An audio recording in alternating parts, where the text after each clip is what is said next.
Jatim News bagi-bagi giveaway. Temukan thumbnail dengan tanda khusus giveaway ready. Simak terus dan tonton videonya, serta dapatkan kode dalam video seperti beliau ya, sahabat bahagia. Dan kebetulan kita nanti akan bahas 05. apa sih yang dimaksud vitamin D yang kadang-kadang sekarang ini lagi menggegarkan di kondisi yang 44. COVID seperti ini ya. Kita sapa. Assalamualaikum Dokter Ike. Waalaikumsalam warahmatullahi wabarakatuh, Dokter Edi. Gimana kabarnya dok hari ini? Alhamdulillah sehat, 21. bahagia.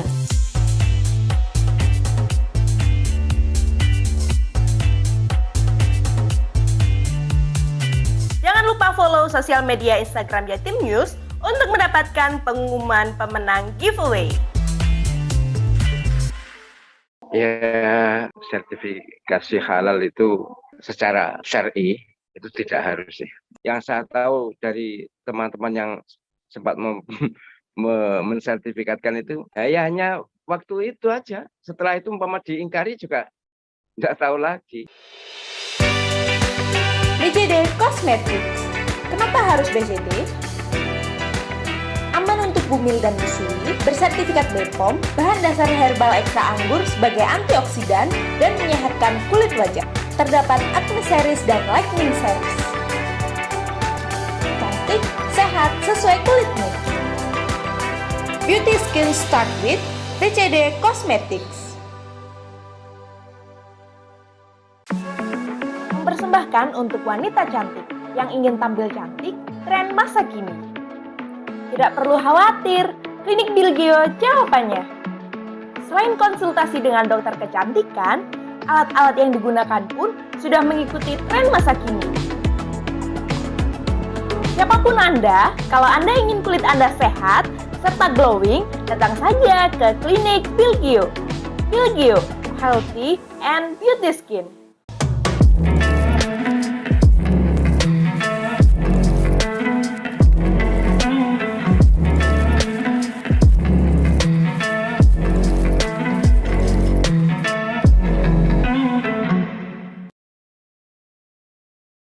Assalamualaikum warahmatullahi wabarakatuh. Ketemu kembali sahabatku sekalian, Singkong dan Kopi. Hari yang luar biasa dan narasumber saya yang sangat luar biasa. Sulit untuk ketemu beliau, tapi alhamdulillah hari ini beliau berkenan untuk berkomunikasi dengan kita. Beliau berkenan untuk ngobrol santai yang bermanfaat. Assalamualaikum Pak Prof. 54. Waalaikumsalam warahmatullahi wabarakatuh, Pak Norman. Siap. Tentunya setelah kita melihat wajah beliau, kita tahu, ya betul, beliau adalah Profesor Dr. Zahro, MA, guru besar daripada WINSA. Kalau dulu YIN, nggih, Prof, nggih? Nggih. Kita mulai, Prof, pembicaraan kita, karena saya tahu panjenengan sudah sangat sibuk, ditunggu oleh jamaah, dan luar biasa sekali. Nggih. Pak Prof, kali ini kita banyak sekali di media sosial muncul persoalan-persoalan mengenai yang berkaitan dengan persoalan sertifikasi halal. Ada yang dari Majelis Ulama, ada yang dari pemerintah. Kalau dulu sertifikasi halal oleh Majelis Ulama itu bisa di provinsi, bahkan kota kabupaten. Sekarang ditarik ke pusat, ke MUI pusat. Mohon pencerahan, Prof. Ya, sebenarnya sertifikasi halal itu secara syar'i itu tidak harus sih. Mohon maaf ya, mohon maaf sebab dalilnya begini. Segala sesuatu tuh hukumnya boleh kalau tidak ada, nggak pasti halal, haram. Jadi segala sesuatu hukumnya halal kecuali pasti haram. Oke.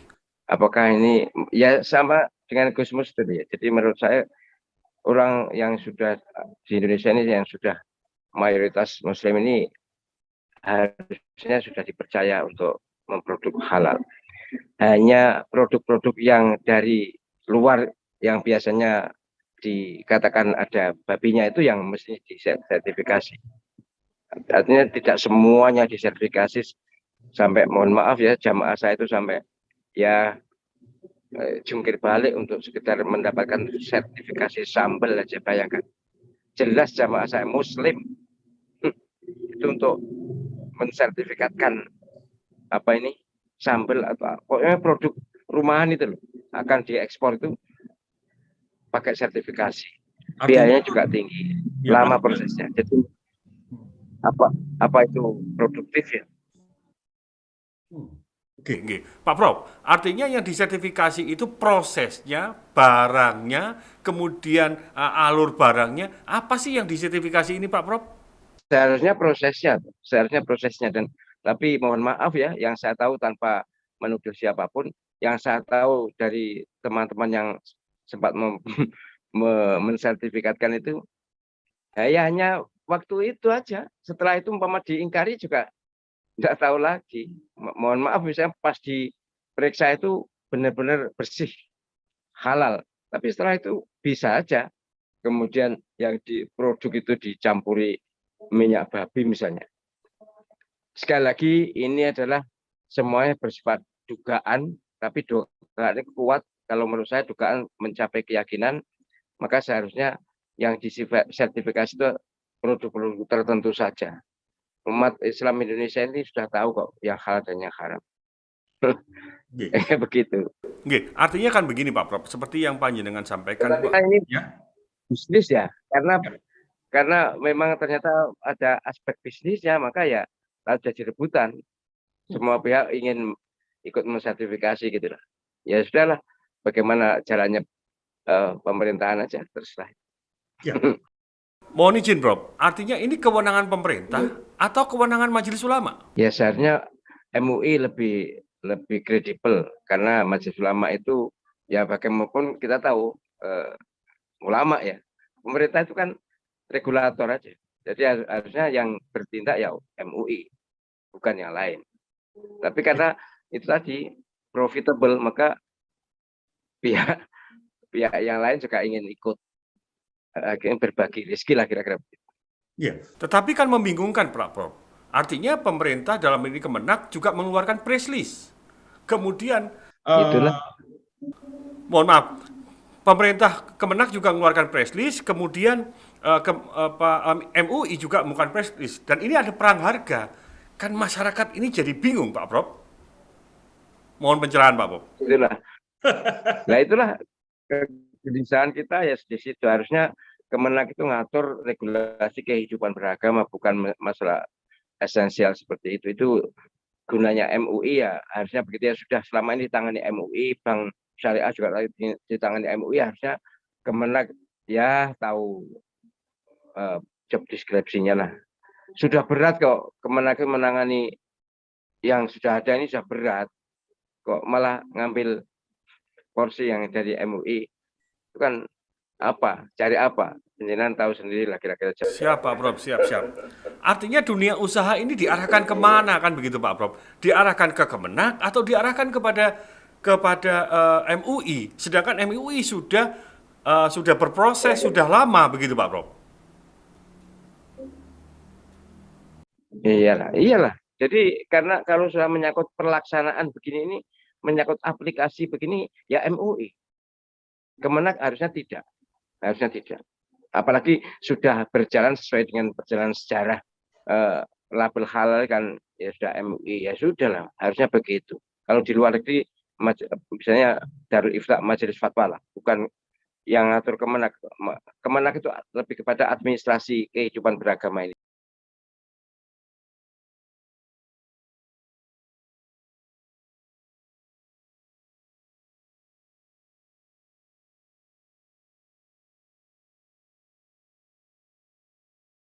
Pak, artinya bahwa yang tampak di luar ini, yang tampak hanya persoalan perubahan daripada logo kan begitu. Kan sampai sekarang belum ada pernyataan dari Majelis Ulama bahwa logo halal itu dirubah oleh Majelis Ulama. Kan tidak ada, Bro. Itulah yang saya juga prihatin. Masya Allah, jadi umat Islam padahal harusnya rukun, kompak. Soal logo juga, yang sudah ada mestinya ya sudah lah. Kalau hanya soal warna hijau lalu dimusuhi atau ya kata dijauhi, menurut saya ya janganlah. Saya tidak tahu persis apa motifnya, memang itu bukan ranah saya sih. Jadi itu urusan apa kompetisi atau urusan apa saya juga tidak tahu kok. Logonya ungu kemudian gambar gunungan ya, semacam gunungan itu ya. Ungu itu setahu saya warna yang sangat disukai, favoritnya Thailand. Setahu saya. Nah, yang hijau itu seluruh dunia, negara manapun tahu bahwa hijau itu warna Islam. Ya. Pak Prof, mohon izin. Sementara ada pihak.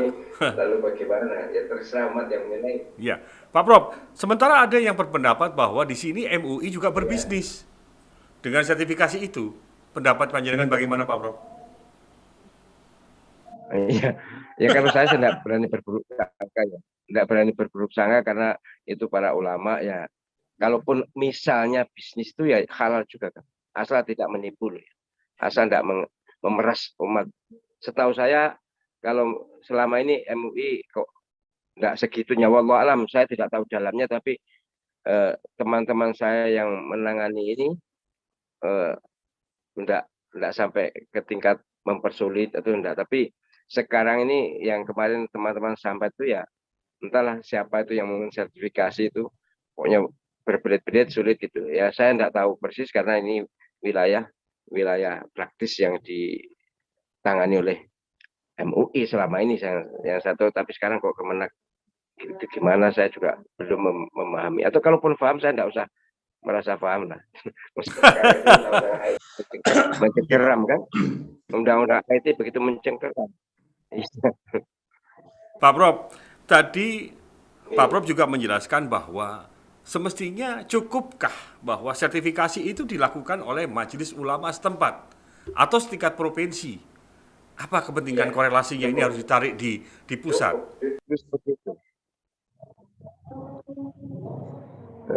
Selama ini kan daerah-daerah juga punya apa itu tim sertifikasi. MUI Jawa Timur juga punya tim. Bahwa nanti jika ada masalah kemudian berkonsultasi dengan pusat, tapi harusnya ada distribusi kerja, juga pembagian rezeki lah kalau memang dianggap itu sumber rezeki. Adilnya seperti itu. Iya. Pak Prof, sebenarnya ini yang saya umpama saya ketua MUI langsung saya 24. Iya. Mohon diulang, Pak Prof. Mohon diulang, Pak Prof. Andai kata saya mendapat amanat untuk menjadi pimpinan MUI itu, saya jelas distribusi kerja, distribusi rezeki itu supaya mudah umat ini, nggak susah. Ya. Pak Prof, harusnya yang lebih ya, MUI pusat mengawasi aja. Ya. Pak Prof, yang lebih detail ingin saya sampaikan bahwa saya ingin matur kepada panjenengan. Pak Prof, sebenarnya yang dikhawatirkan umat ini adalah bahan itu mengandung babi atau mengandung hal yang konotasinya haram. Kan seperti itu. Ketika pengusaha ini bisa membuktikan bahwa produk ini tidak mengandung babi, produk ini tidak mengandung sesuatu yang menurut syariat Islam ini tidak dibenarkan, berarti kan sudah lolos, Pak Prof. Bagaimana seperti itu, Pak Prof? Sederhananya begitu, Pak Prof. Pemikirannya begitu, Pak Prof. Bagaimana? Ya, harus. Jadi secara fikih itu yang haram itu makanan hanya 4, Pak. Secara fikih makanan yang haram itu 4, yaitu darah, betul, bangkai, betul, babi, sesaji. Ya. Hanya ini, yang lain-lain itu ya kalaupun dianggap haram ya pendapat diperselisihkan lah, misalnya apa binatang yang bertaring itu diperselisihkan, tapi yang pasti di Quran surat Al-An'am 145 itu jelas tegas menyatakan bahwa yang haram soal makanan itu hanya 4. Ya. Kemudian nanti kalau minuman ya khamar yang segala macam dengan turunannya itu saja kok. Sehingga kita amat yakin bahwa produk makanan orang Indonesia yang Muslim itu halal. Mereka juga takut dosa kan? Ya, takut dosa. Kecuali produk makanan yang berinduk dari negara lain, misalnya, mohon maaf ya, bakso. Bakso itu kan bukan dari Indonesia, itu Cina. Ya. Bakwan itu dari Cina. Bak semua itu dari Cina. Nah, ini harus diteliti. Tapi kalau bendem, nasi rawon, soto lauk, kan nggak ada usaha. Iya. Pak Prof, kembali saya ingin tanyakan Pak Prof, kan begitu. Tadi Pak Prof juga sudah menjelaskan bahwa di Indonesia ini mayoritas Muslim. Dan di Indonesia ini semuanya diproses by design-nya juga, katakanlah sapi itu juga harus diproses melalui pengkarantinaan, kemudian penyembelihan segala macam, sehingga awal proses itu kan sudah cukup, bahwa halal sudah cukup, kan begitu Pak Prof? 00. Iyalah, benar, benar. Jadi kita tidak usah terlalu suguhkan pada umat Islam Indonesia. Jadi sertifikasi halal itu harusnya khusus produk-produk yang diduga berasal dari luar negeri atau diyakini berasal dari luar negeri. Itu memang perlu karena mereka, atau yang di Indonesia tapi produsennya adalah non Muslim, itu perlu. Tapi kalau umat Islam kan tidak. Sambel kemarin sambel itu kan jamaah saya yang memproduksi sambel bagus, memang enak sekali, tapi ya itu disertifikasi juga supaya bisa diekspor. Ya inilah namanya bisnis. Pak Prof, kembali ingin saya tanya kepada panjenengan bahwa selama ini sertifikasi halal yang dilakukan oleh Majelis Ulama tidak ada masalah apa-apa kan Pak Prof? Semuanya everything is okay, semua berjalan dengan lancar, sesuai dengan standar. Tentunya Pak Prof, pertanyaan yang kedua ingin saya, kan MUI punya standarisasi untuk itu Pak Prof? Sudah lama itu, sudah ada tim khusus itu, sudah lama, juklaknya sudah ada, sehingga tidak perlu diribui lah MUI. Harusnya. Dan MUI setahu saya sudah mendistribusikan kerjaan ini kepada wilayah. Buktinya teman-teman di MUI Jawa Timur juga ada petugas seperti itu, petugas yang mengawasi produk-produk makanan. Soal sertifikasinya mungkin dikeluarkan oleh pusat, mungkin, tapi proses itu ditangani oleh wilayah-wilayah. Pak Prof, kemudian kan sekarang Pak Prof sudah menjelaskan tadi bahwa ada pendelegasian dari MUI pusat kepada MUI daerah provinsi, dari MUI provinsi kepada MUI kabupaten dan kota. Sudah cukupkah seperti itu Pak Prof? MUI kabupaten kota. Ya. Iya. Kemudian untuk daerah-daerah, tidak usah ada sertifikasi saja cukup. Iya. Artinya warung Tegal kan nggak perlu ada sertifikasi Pak Prof? Iya, nggak usah. Jadi sesungguhnya itulah kaidahnya itu, kalau tidak pasti haram maka halal. Yang haram itu dikit sekali. Itu prinsip kaidah itu artinya kita al aslu fil asya al ibahah hatta yadulla dalil wal tahrim, itu kaidah itu. Sudah harusnya postulat yang difahami oleh para ulama harusnya. Jadi tidak usah terlalu rigid, tidak usah terlalu ketat terhadap produk makanan yang diproduksi oleh umat Islam ini. Artinya, ya, artinya bahwa keributan ini yang terjadi ini hanya persoalan bahwa Kemenak mengeluarkan sertifikasi, MUI mengeluarkan sertifikasi, kan begitu. Kan sekarang kembali kepada masyarakat kita mau memilih yang mana, kan begitu Pak Prof? Saya tidak tahu itu apa sudah resmi atau belum, yang jelas simbolnya logonya sudah keluar seperti gunungan warna ungu. Kalau MUI bulat warna hijau, tulisan Arab halal pasti. Tapi kalau tulisan yang dikeluarkan Kemenak itu, kalau menurut para khotot ahli kaligrafi itu bukan halal tapi halak. Halak itu rusak. Ya. Jadi logo kaligrafinya Kemenak itu menurut ahli ahli tulis indah Arab atau kaligrafi itu bukan halal bunyinya, tapi halak. Ya, halak memang itu maknanya rusak. Ya, memang Pak Prof kemarin sempat viral adanya sebuah konfigurasi yang diteliti banget sama ahli kaligrafi, kemudian dijelaskan, ditulis secara sederhana, secara kaligrafi pula, yang namanya hak itu bagaimana dan selanjutnya. Tapi ketika tafsir itu pada perkata itu jadi berubah seperti yang Profesor katakan, kan seperti itu Pak Prof. Iya. Tapi ya sudahlah, kalau soal simbol, soal logo, biarlah kepuasan mereka masing-masing. Yang penting makanannya jangan dipersulit. Pedagang itu jangan dipersulit. Itu aja pesan moral saya. Jadi pokoknya pedagang Indonesia ini mayoritas Muslim. Ini enggak usah. Ya, enggak usah diribuin. Dagang Pak Ayu itu sudah masa harus MUI dengan beban-beban biaya begitu.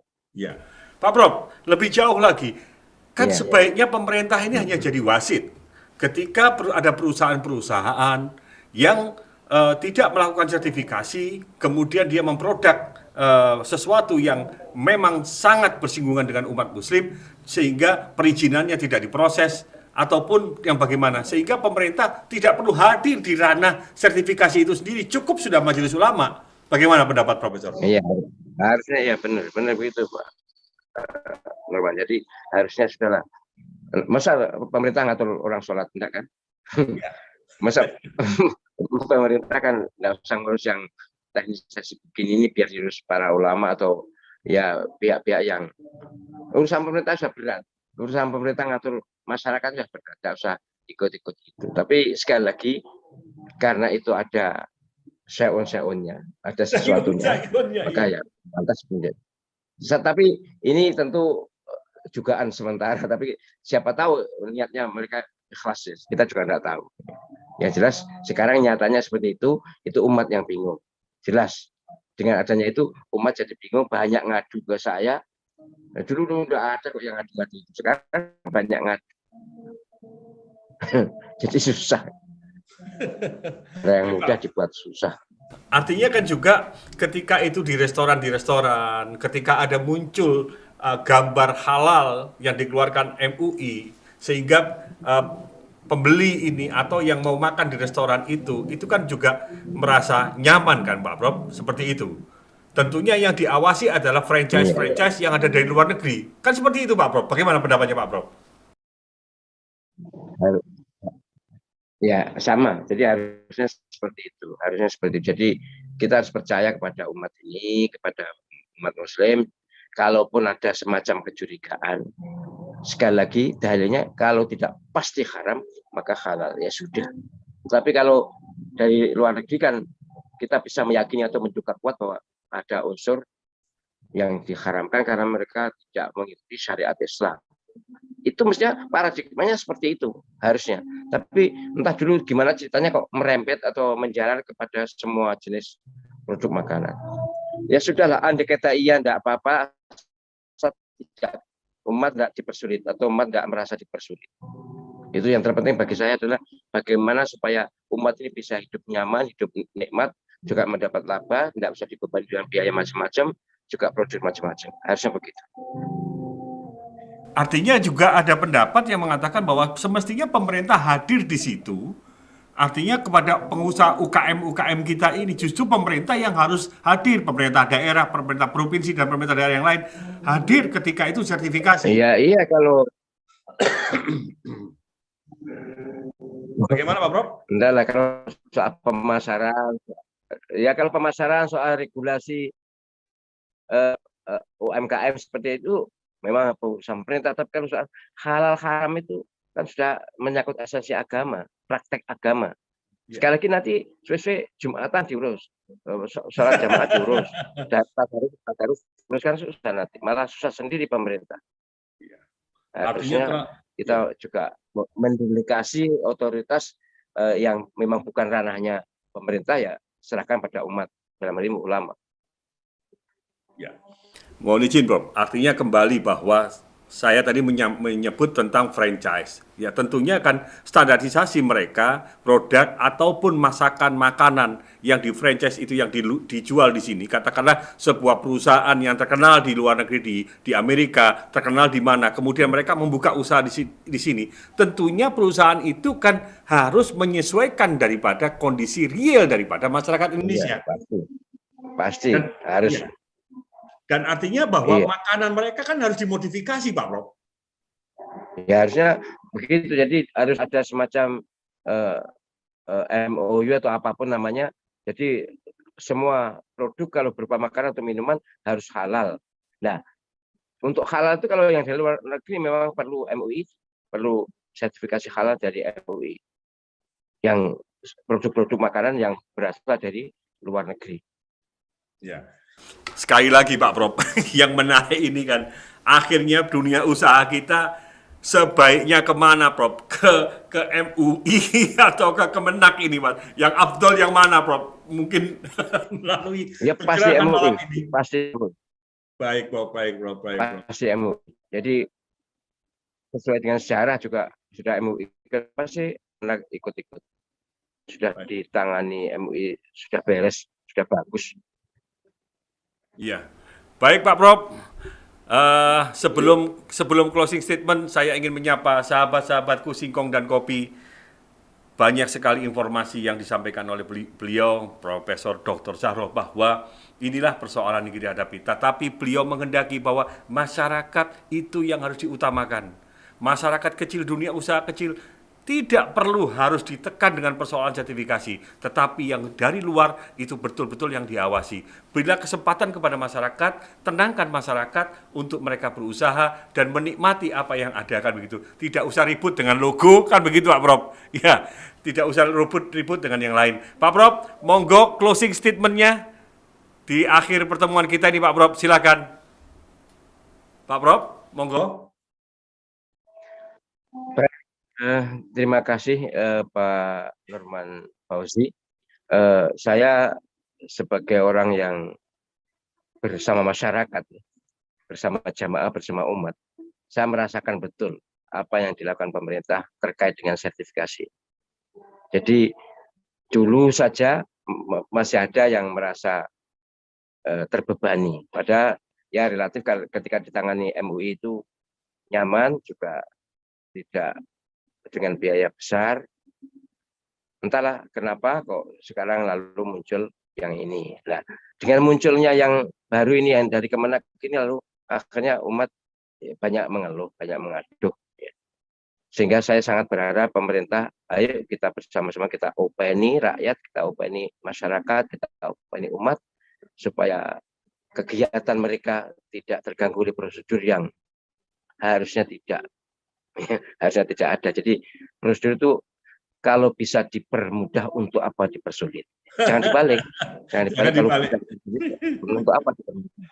Jangan. Mari kita permudah umat, permudah masyarakat, permudah pedagang. Pedagang itu kalaupun ada sertifikasi halal itu harusnya yang berasal dari produk-produk makanan, minuman yang berasal dari luar negeri. Kalaupun ada dalam negeri, kalau sudah terlanjur ya sudah lah. Tapi jangan dibingungkan oleh banyaknya lembaga-lembaga sertifikasi dari institusi yang berbeda. Apalagi Kemenak, ya Kemenak urusan sudah banyak, kenapa sih ikut mengurusi masalah sertifikasi yang sudah jalan ditangani oleh MUI. Itu. 17. Baik Pak Prof, terima kasih. Mudah-mudahan pertemuan kita hari ini akan membuka pertemuan-pertemuan kita selanjutnya. Intinya podcast Singkong dan Kopi ini bersama panjenengan Pak Prof ingin sekali mencerahkan kepada masyarakat, ingin hadir ketika masyarakat ini dalam posisi bingung. Tetapi paling tidak hari ini tetaplah memilih yang terbaik, terserah mau menggunakan produk ataupun sertifikasi dari Kemenak atau dari MUI. Yang jelas MUI sudah punya pengalaman lebih banyak, kan begitu Pak Prof. Terima kasih sekali Pak Prof. Sembah nuwun sangat atas waktu yang diberikan. Mudah-mudahan kita ketemu kembali. Salam sehat. Wallahul muwafiq ila thoriq. Wassalamualaikum warahmatullahi wabarakatuh. Matur sembah nuwun Pak Prof. Demikian tadi kawan-kawan sekalian, sahabat sekalian Singkong dan Kopi. Terima kasih.